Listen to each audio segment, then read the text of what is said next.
হরে কৃষ্ণ, রাধে রাধে। ননীগোপাল সোনা লীলা কথা চ্যানেলে সবাইকে স্বাগত। সকল সাধুগুরু বৈষ্ণব চরণে আমার শতকোটি প্রণাম জানিয়ে আজকের ভিডিওতে বর্ণনা করব ধর্ম আর কর্মের মধ্যে কে সবচেয়ে বড়। আজকের এই গুরুত্বপূর্ণ ভিডিওটা কেউ স্কিপ না করে শেষ পর্যন্ত দেখুন। একদিন ধর্ম ও কর্মের মধ্যেই বিবাদ হয়। ধর্ম বলে আমি বড়, আর কর্ম বলে আমি বড়। তাদের দুজনের মধ্যে এতটাই বিবাদ বেড়ে যায় যে তারা ন্যায় বিচারের জন্য দেবরাজ ইন্দ্রের দ্বারস্থ হয়। তাদের দুজনকে দেবরাজের দরবারে দেখে দেবরাজ জিজ্ঞাসা করলেন, হে ধর্ম, হে কর্ম, কি উদ্দেশ্যে আপনাদের আগমন? শীঘ্রই বলুন।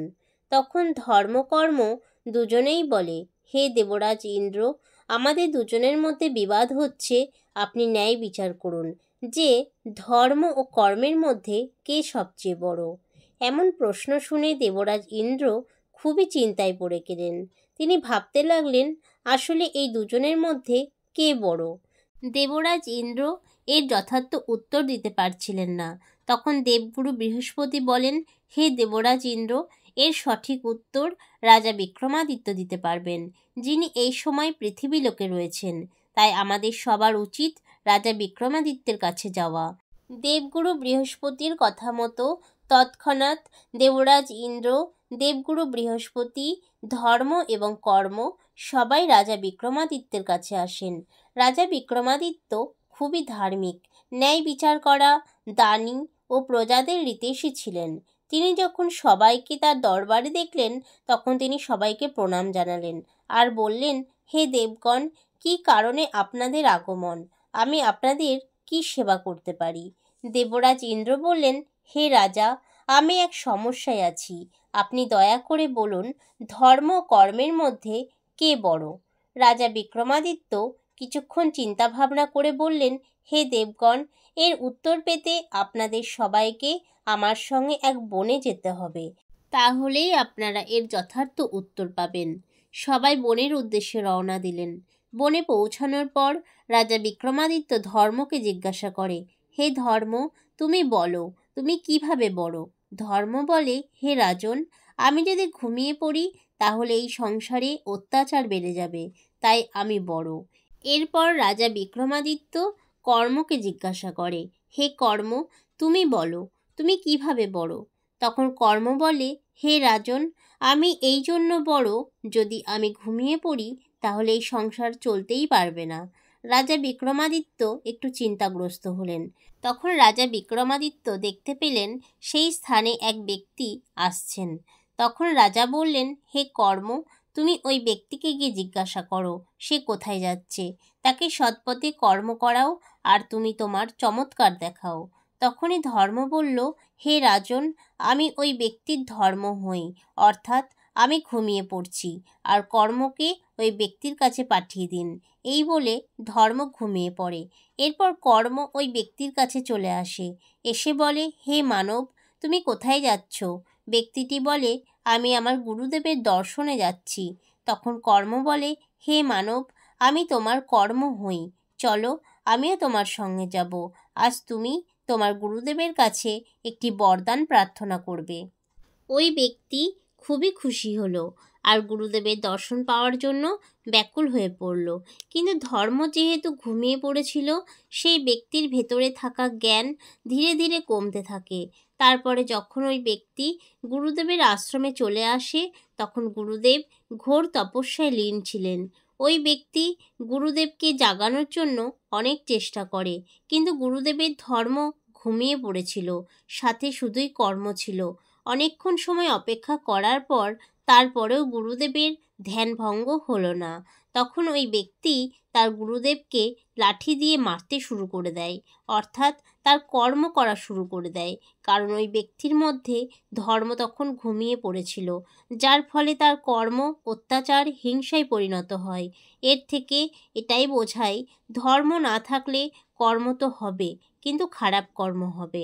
এরপর যখন গুরুদেবের ধ্যান ভঙ্গ হয়, গুরুদেব দেখতে পান তার প্রিয় শিষ্যই তাকে আঘাত করছে। এমন দৃশ্য দেখে গুরুদেব খুবই ক্রোধিত হয়ে পড়ে আর ওই ব্যক্তিকে অভিশাপ দেয়, তোর এই আচরণ পশুর চেয়েও অধম, তাই তোকে অভিশাপ দিলাম, এই মাত্র তুই গাধা হয়ে যা। ব্যক্তিটি তৎক্ষণাৎ গাধা হয়ে যায়। তখন ওই গাধারূপী ব্যক্তি দ্রুত রাজা বিক্রমাদিত্যের কাছে চলে আসে, এসে বলল, হে রাজন, আমি কর্ম হই। আমার কর্মক্ষমতা এতটাই যে আমি ওই ব্যক্তিকে গাধা বানিয়ে দিয়েছি। এরপর রাজা বিক্রমাদিত্য ধর্মকে জাগালেন আর বললেন, হে ধর্ম, এখন তুমি যাও আর তোমার চমৎকার দেখাও। ধর্ম তখনই ওই গুরুদেবের কাছে চলে আসে, যার ফলে গুরুদেবের ধর্মের জ্ঞান হলো। তখন গুরুদেব বুঝতে পারলেন যে আমার দ্বারাই অনেক বড় ভুল হয়ে গিয়েছে। গুরুদেব খুবই দুঃখী হয়ে পড়লেন আর বলতে লাগলেন, হে প্রভু, এ আমি কি করলাম? আমি আমার অজ্ঞানেই আমার প্রিয় শিষ্যকে অভিশাপ দিলাম। এরপর ধর্ম ওই গাধারূপী ব্যক্তির স্ত্রীর কাছে আসে। তখন ওই গাধারূপী ব্যক্তি ছুটে বাড়ির দিকে যায়। তার স্ত্রীর মধ্যে ধর্মের জ্ঞান হওয়ায় সে বুঝতে পারল যে তার স্বামী বাড়ি আসতে চলেছে। ধর্মের জ্ঞানের মাধ্যমে আরও বুঝতে পারে যে তার স্বামীকে গুরুদেব অভিশাপ দিয়েছে গাধা হওয়ার জন্য। কিছুক্ষণ পর গাধারূপী ব্যক্তি বাড়িতে ফিরে আসে। গাধারূপী স্বামীকে নিয়ে তার স্ত্রী গুরুদেবের কাছে আসে, এসে বলে, হে গুরুদেব, আমাকে ক্ষমা করে দিন, আপনার অভিশাপ আপনি ফিরিয়ে নিন। গুরুদেব বলে, হে কন্যা, আমার এই অভিশাপ আমি তো ফিরিয়ে নিতে পারি না, কিন্তু এর মুক্তির উপায় আমি অবশ্যই বলতে পারি। যদি সে দেবরাজ ইন্দ্র ও দেবগুরু বৃহস্পতি দর্শন লাভ করে, তাহলে সে অভিশাপ থেকে মুক্তি পেয়ে যাবে। তখন ওই ব্যক্তির স্ত্রী বললেন, হে গুরুদেব, দেবরাজ ইন্দ্র ও দেবগুরু বৃহস্পতিকে এখন কোথায় পাবো? গুরুদেব তার ধ্যানযোগে দেখতে পেয়ে বললেন, হে কন্যা, তুমি এখনই রাজা বিক্রমাদিত্যের কাছে যাও, সেখানেই তোমরা দুজনেরই দর্শন পাবে। ধর্মের প্রভাবে গাধারূপী স্বামীকে তার স্ত্রী নিয়ে চললেন রাজা বিক্রমাদিত্যের দরবারে। এদিকে দেবরাজ ইন্দ্র, দেবগুরু বৃহস্পতি আর রাজা বিক্রমাদিত্য এই মাত্রই দরবারে এসে পৌঁছেছেন। এরপর ওই গাধারূপী ব্যক্তি দেবরাজ ইন্দ্র ও দেবগুরু বৃহস্পতির দর্শন পেলেন। তৎক্ষণাৎ সে অভিশাপ থেকে মুক্ত হয়ে গেলেন। তখন রাজা বিক্রমাদিত্য বললেন, হে কর্ম, তুমি বড় নও। তুমি তখনই বড় হবে যখন তোমার সঙ্গে ধর্ম যুক্ত হবে। ধর্ম যুক্ত হলেই সেই কর্ম শ্রেষ্ঠত্বে পরিণত হবে। ধর্ম ছাড়া কর্ম কোনোদিন শ্রেষ্ঠ হতে পারবে না। যদি তুমি অন্যায়, অত্যাচার আর অধর্মের সঙ্গে থাকো, তবে তুমি ছোটই থাকবে। সেই জন্য হে কর্ম, তুমি বড় তখনই হবে যখন ধর্ম তোমার সঙ্গে যুক্ত হবে। এই উত্তর পেয়ে ধর্ম আর কর্ম দুজনেই খুশি হয়ে যায়। আজকের এই ভিডিও থেকে আমরা একটা শিক্ষা পাই, কর্ম তো আমরা প্রত্যেকেই করি, ভুল অথবা সঠিক।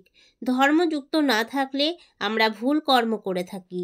আমাদের মধ্যে অধর্মের সৃষ্টি হয়, তার ফলে অত্যাচার, হিংসার বশবর্তী হই। আর সঠিক কর্ম তখনই হয় যখন ধর্ম সঙ্গে থাকে, অর্থাৎ ধর্ম শেখায় শ্রেষ্ঠ কর্ম করার। ধর্মযুক্ত কর্মই শ্রেষ্ঠ কর্ম।